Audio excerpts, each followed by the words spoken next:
தொடர்ந்து செய்திகளை விரிவாக பார்க்கலாம்.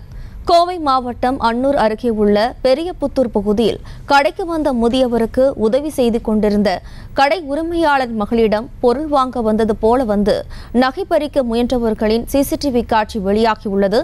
கூடுதல் விவரங்களுடன் நமது செய்தியாளர் கதிர்வேல் இணைகிறார். வணக்கம் கதிர்வேல், விவரம். வணக்கம் ஜெயஸ்ரீ. அன்னூர் அருகே உள்ள பெரியபுத்தூர் பகுதியைச் சேர்ந்தவர் ரேணுகா. இவங்க அந்த கிராமத்துல மளிகை கடை, கால்நடை தீவனம் மற்றும் எலக்ட்ரானிக் ஹார்ட்வேர்ஸ் கடை நடத்திட்டு வராங்க. இவங்களுக்கு உறுதுணையா அவங்களுடைய மகள் இருந்து வராங்க. இந்த நிலையில இவர்களது கடைக்கு இருசக்கர வாகனத்தில் 2 நபர்கள் பொருட்கள் வாங்குவது போல் நடித்து பாவனை செஞ்சிருக்காங்க.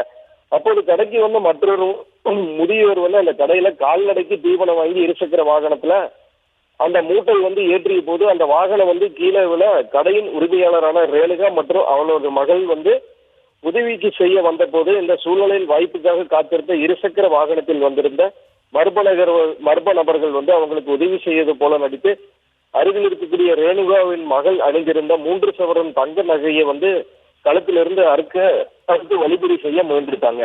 நல்வாய்ப்பா செயின் அறுவிடாம தப்பிய நிலையில அந்த இருசக்கர வாகனத்தில் வந்த இருவரும் அங்கிருந்து தப்பி ஓடி இருக்காங்க.